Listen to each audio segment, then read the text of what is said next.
ఒకసారిలా ఊహించుకుందాం. ఆమ్, ఎవరైనా ఒక అందమైన ఇల్లు కొన్నారనుకోండి.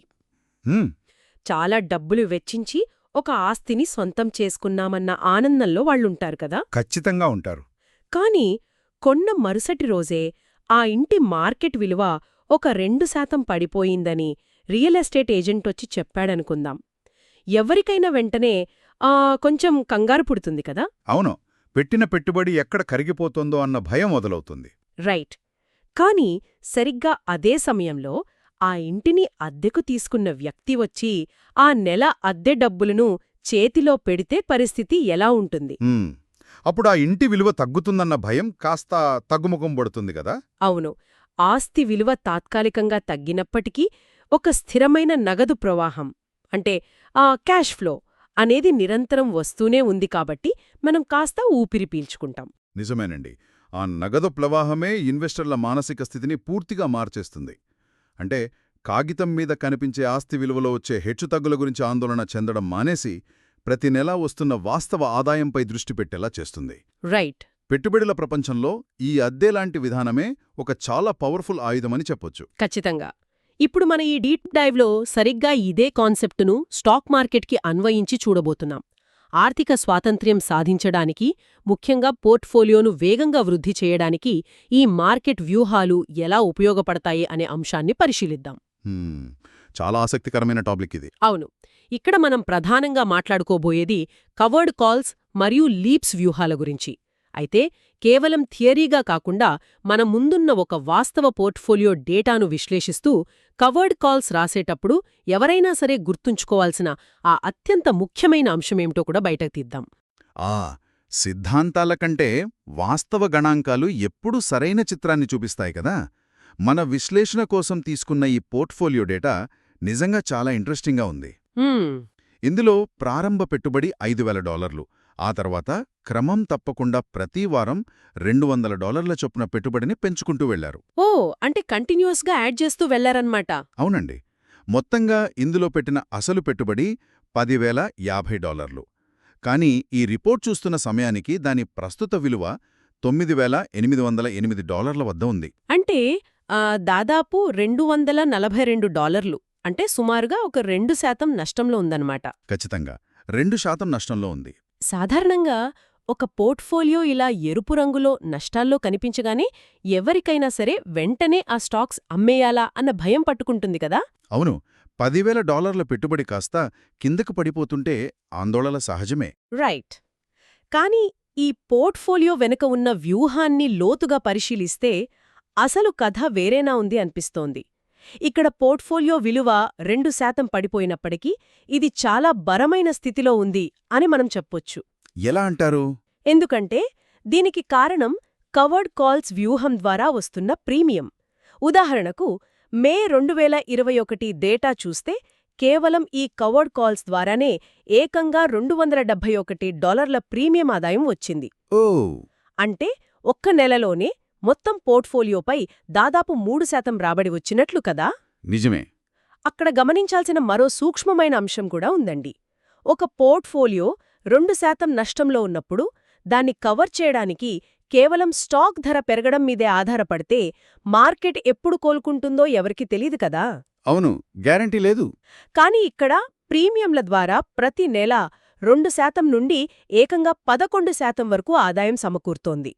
మొత్తంగా చూసుకుంటే కేవలం ఈ ఆప్షన్స్ ప్రీమియంల ద్వారానే $1,500కు పైగా ఆదాయం వచ్చింది. అబ్బా, $1,500! దీన్ని మనం ఇందాక అనుకున్న రియల్ ఎస్టేట్ అద్దెతో పోల్చి చూస్తే మరింత స్పష్టంగా అర్థమవుతుంది. మార్కెట్ పరిస్థితుల వల్ల ఇంటి విలువ తగ్గినా ప్రతి నెలా వచ్చే అద్దె ఆదాయం ఆ ఇంటిపై వచ్చే రాబడిని స్థిరంగా ఉంచుతుంది కదా. ఖచ్చితంగా. ఇక్కడ షేర్లు అనేవి మన ఇల్లు అయితే కవర్డ్ కాల్స్ ద్వారా వచ్చే ప్రీమియం అనేది అద్దె అనుకోవచ్చు.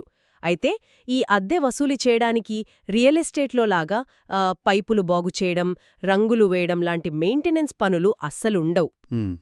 అదొక పెద్ద అడ్వాంటేజ్. అవును, కేవలం మన దగ్గరున్న షేర్లను ఆధారంగా చూపిస్తూ కాల్ ఆప్షన్స్ అమ్మడమే మనం చేయాల్సింది. రైట్. కానీ వినడానికి ఇది చాలా సులభంగా అనిపించినా దీని వెనుకొక పెద్ద ప్రమాదం పొంచి ఉంటుంది. అవునా? ఎలాంటి ప్రమాదం? చాలామంది చేసే తప్పేమిటంటే ఈ అద్దె లేదా ప్రీమియం ఆశతో అసలు ఏమాత్రం నాణ్యత లేని స్టాక్స్ను కొనేస్తుంటారు. ఏ వ్యూహంలో అయినా రిస్క్ ఉంటుంది కదా. ఖచ్చితంగా ఉంటుంది. అందుకే ఈ వ్యూహం విఫలం గాకుండా ఉండాలంటే ఒక సువర్ణ నియమం పాటించాలి. అదే కవర్డ్ కాల్స్ విజయానికి అత్యంత ముఖ్యమైన సూత్రం. ఆ ఈ అత్యంత ముఖ్యమైన సూత్రం బహుశా స్టాక్ ఎంపికకు సంబంధించినదే అయ్యుంటుంది కదా. అంటే ఫండమెంటల్స్ బలంగా లేని కంపెనీల జోలికి వెళ్లకపోవడం దీనిలో మొదటి భాగమనుకోవచ్చా? ఖచ్చితంగా అదే మొదటి భాగం.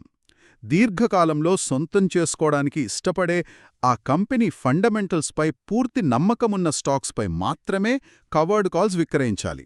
ఓ అంటే మనం లాంగ్ టర్మ్ హోల్డ్ చేయడానికి రెడీగా ఉండాలి. అవును, ఇది మొదటి నియమం. ఒకవేళ రేపు పొద్దున మార్కెట్ కుప్పకూలిపోయి ఆ షేర్లు పోర్ట్ఫోలియోలోనే చిక్కుకుపోయినా సరే, ఆ కంపెనీ వ్యాపారం మీద నమ్మకంతో నిశ్చింతగా ఉండగలిగే స్టాక్స్ మాత్రమే ఎంచుకోవాలి. Right right. ఇక రెండవ ముఖ్య నియమమేమిటంటే, ఎల్లప్పుడూ కొనుగోలు చేసిన ధర అంటే కాస్ట్ బేసిస్ వద్ద లేదా అంతకంటే ఎక్కువ స్ట్రైక్ ప్రైస్ వద్ద మాత్రమే కాల్స్ అమ్మాలి. ఇక్కడే ఒక పెద్ద చిక్కు ప్రశ్న వస్తుందండి. ఇప్పుడు ఒకవేళ స్టాక్ ధర సగానికి పడిపోయిందనుకుందాం. అప్పుడు కాస్ట్ బేసిస్ దగ్గర కాల్స్ అమ్ముతే వచ్చే ప్రీమియం చాలా తక్కువగా ఉంటుంది కదా.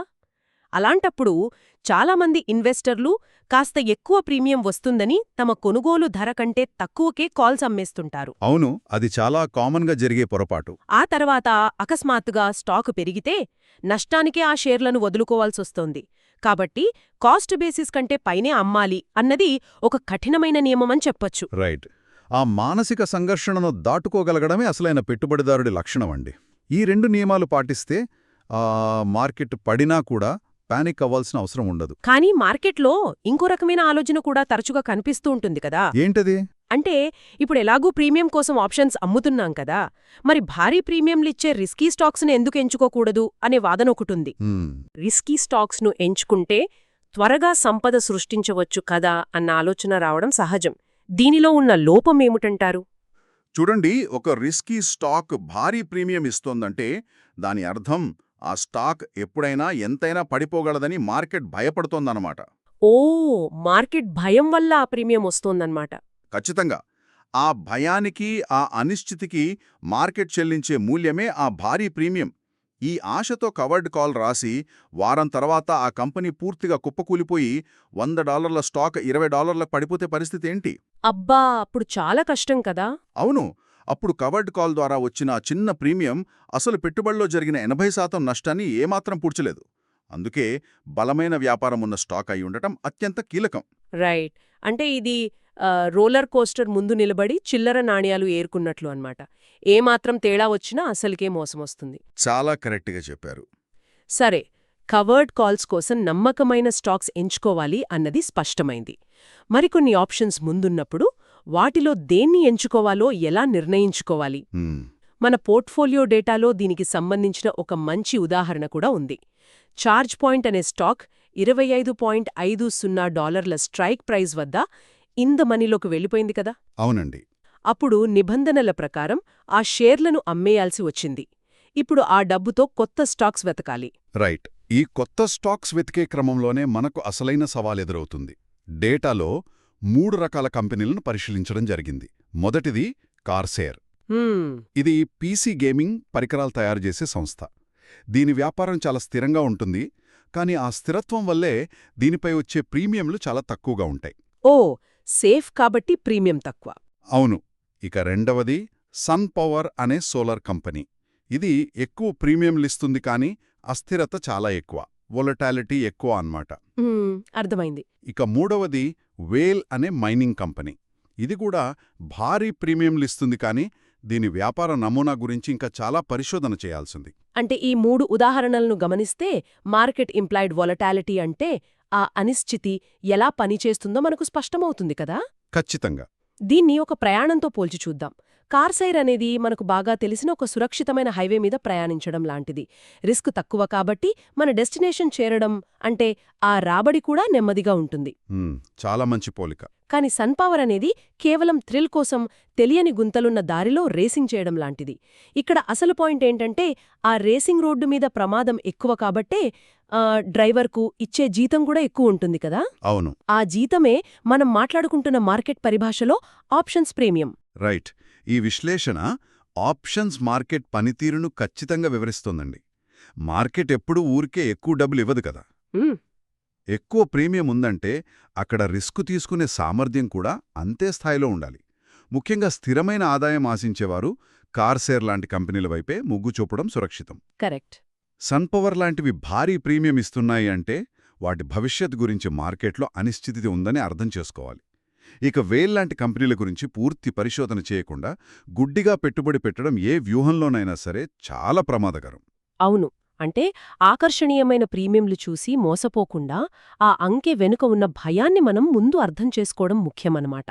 ఖచ్చితంగా. సరే, కొత్త స్టాక్స్ ఎంపిక గురించి బాగా విశ్లేషించాం. కానీ ఒక పోర్ట్ఫోలియోలో ఎంతో నమ్మికొన్న స్టాక్స్ విలువ అకస్మాత్తుగా పడిపోయినప్పుడు పరిస్థితిని ఎలా నిర్వహించాలి? ఇక్కడే లీప్స్ పాత్ర చాలా ఆసక్తికరంగా మారుతుందండి. డేటాలో గమనిస్తే ఏఎండి లాంటి బలమైన టెక్నాలజీ స్టాక్పై తీసుకున్న లీప్స్ కొనుగోలు ధర కంటే భారీగా పడిపోయిన పరిస్థితి కనిపిస్తోంది కదా. అవును. అసలు ఈ లీప్స్ పడిపోయినప్పుడు ఏం చేయాలి? ముందుగా లీప్స్ గురించి చెప్పుకోవాలంటే ఇవి దీర్ఘకాలిక గడువు ఉన్న ఆప్షన్స్ కాబట్టి వీటిలో సమయమనే అంశం చాలా కీలకం. ఏఎండి మీదున్న లీప్స్ కొన్న ధర కంటే భారీగా పడిపోయినప్పుడు పెట్టుబడిదారులు సహజంగానే పానిక్ అవుతారు. అవును కదా. మరి డబ్బులు పోతుంటే ఎవరికైనా భయమేస్తుంది. కానీ ఇక్కడ వ్యూహాత్మకంగా వ్యవహరించాలి. ఎందుకంటే ఆ కంపెనీ ఫండమెంటల్స్ ఏమాత్రం దెబ్బతినలేదు. ఏఎండి త్రైమాసిక ఆర్థిక ఫలితాలు అద్భుతంగా ఉన్నాయి. ఎర్నింగ్స్ బావున్నాయన్నమాట. దానికి తోడు కంపెనీ తమ సొంత షేర్లను తామే తిరిగి కొనుగోలు చేస్తున్నట్లు అంటే స్టాక్ బైబ్యాక్ ప్రకటించింది. ఇలాంటి బలమైన ఫినాన్షియల్ డేటా ఉన్నప్పుడు మార్కెట్ సెంటిమెంట్ వల్ల స్టాక్ ధర తాత్కాలికంగా పడిపోయినా సరే ఆ లీప్స్ను వదిలించుకోవాల్సిన అవసరం లేదు. కానీ ఆ పాయింట్ దగ్గరే నాకు ఒక చిన్న సందేహం వస్తోందండి. ఒక స్టాక్ భారీగా పడిపోయినప్పుడు అది తిరిగి వస్తుందని గుడ్డిగా ఆశించడం ప్రమాదం కాదా? ఎలా అంటారు? అంటే ఇప్పుడు కంపెనీ పేరు గొప్పగా ఉందని పెట్టుబడిని అలాగే వదిలేస్తే అది మళ్లీ కోలుకోకపోతే మన నష్టం మరింత పెరుగుతుంది కదా. గుడ్డిగా ఆశించడం వేరు, వాస్తవ డేటా ఆధారంగా నమ్మకం ఉంచడం వేరండి. కేవలం బ్రాండ్ పేరు చూసి ఆశపడటం తప్పే. రైట్. కానీ ఇక్కడ బైబ్యాక్స్ మరియు ఎర్నింగ్స్ రిపోర్ట్స్ లాంటి స్పష్టమైన ఫైనాన్షియల్ డేటా మన ముందు ఉంది కదా. యాజమాన్యానికి తమ సంస్థ మీద నమ్మకం ఉంటేనే షేర్ బైబ్యాక్ చేస్తారు. అవును, అది పాయింటే. ఒకవేళ గడువు సమీపిస్తున్న కొద్దీ అనుకున్న విధంగా స్టాక్ కోలుకోకపోతే ఆ ఆప్షన్ను కవర్ చేయడానికి మరో వ్యూహం ఉంటుంది. అదే ఆ ఆప్షన్ను రోలౌట్ చేయడం. రోలౌట్ అంటే ప్రస్తుత ఆప్షన్ను క్లోజ్ చేసి మరింత సమయం ఉండేలా భవిష్యత్ తేదీతో మరో ఆప్షన్ను తీసుకోవడం.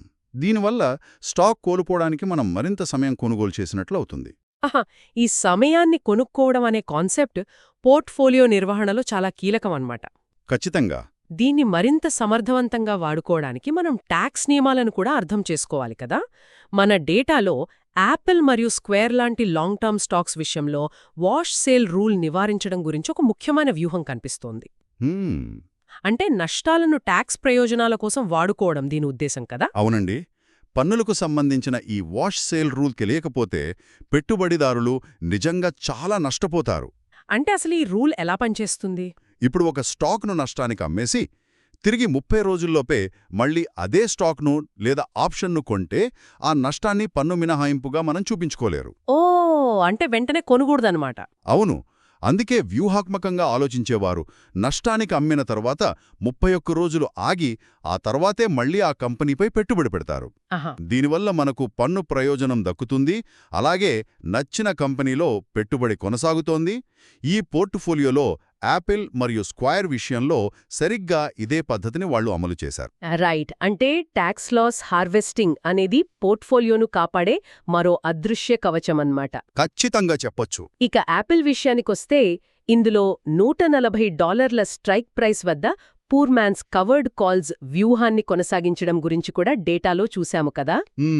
అవును. ఒక సాధారణ పెట్టుబడిదారుడు యాపిల్ లాంటి పెద్ద కంపెనీకి చెందిన 100 షేర్లు కొనాలంటే చాలా పెద్ద మొత్తంలో క్యాపిటల్ అవసరమవుతుంది. దానికి బదులుగా డీప్ ఇన్ ద మనీ లీప్స్ కొని వాటి ఆధారంగా కవర్డ్ కాల్స్ రాయడం అనేది అద్భుతమైన క్యాపిటల్ ఎఫిషియన్సీని ఇస్తుంది కదా. అవునండి. ఇక్కడ ఆ లీప్ అనేది దాదాపు 100 షేర్లలాగేనే ప్రవర్తిస్తుంది. కానీ దానికి పెట్టే పెట్టుబడి మాత్రం చాలా తక్కువ ఉంటుంది. రైట్.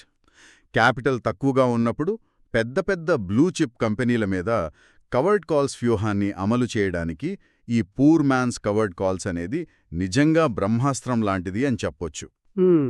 లీపుకుండే డెల్టా విలువ కారణంగా అది స్టాక్ ధర కదలికలను దాదాపు ఖచ్చితంగా అనుసరిస్తుంది. ఏది ఏమైనా మనం ముందు మాట్లాడుకున్నట్లు ఆ అసలు నియమం మాత్రం ఎప్పటికీ మారదు.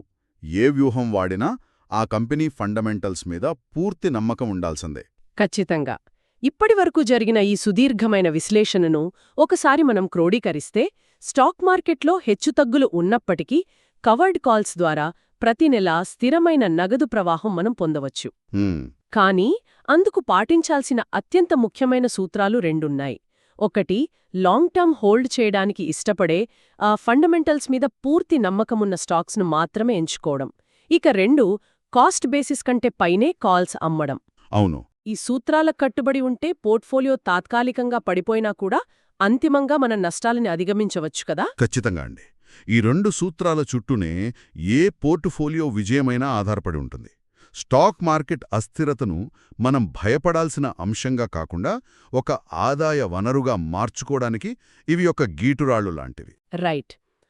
కవర్డ్ కాల్స్ వ్యూహాన్ని రియల్ ఎస్టేట్లో అద్దెకివ్వడంతో పోల్చుకుంటూ మనం ఈ చర్చని ప్రారంభించాము. అవును. ఆస్తి విలువ తగ్గినా కూడా అద్దె వస్తుంటుంది కాబట్టి అదొక రక్షణ కవచం అనుకున్నాము. కానీ ఈ మొత్తం వ్యవహారంలో ఆలోచించాల్సిన ఒక తీవ్రమైన పరిస్థితి కూడా ఉంది కదా. ఏంటది? ఒకవేళ మార్కెట్ మొత్తం కుప్పకూలిపోయి ఏకంగా ఒక దశాబ్దం పాటు అన్ని స్టాక్స్ 50% నష్టాల్లోనే ఉండిపోయే భయంకరమైన ఆర్థిక మాంద్యమొస్తే అప్పుడు ఈ అద్దె ఆదాయ వ్యూహం పరిస్థితేంటి? అది నిజంగా ఒక పెద్ద ప్రశ్నే. రియల్ ఎస్టేట్ భాషలో చెప్పాలంటే ఊళ్ళో జనులంతా ఖాళీ చేసి వెళ్లిపోయి ఆ వ్యాపారాలన్నీ మూతపడినప్పుడు అసలు ఆ ఇంటికి అద్దెకు వచ్చేదెవరు? దశాబ్దం పాటు స్టాక్స్ పాతాళంలో ఉండిపోతే మన కొనుగోలు ధర కంటే పైన కాల్స్ కొనడానికి మార్కెట్లో ఎవరైనా ముందుకొస్తారా? లేక ఈ కవర్డ్ కాల్స్ వ్యూహం పూర్తిగా స్తంభించిపోతుందా? ఏ వ్యూహానికైనా ఒక చీకటి కోణం ఉంటుంది కదా. ఆ కోణం గురించి ఆలోచించండి. ఈ డీప్ డైవ్ ఇక్కడితో ముగుస్తుంది.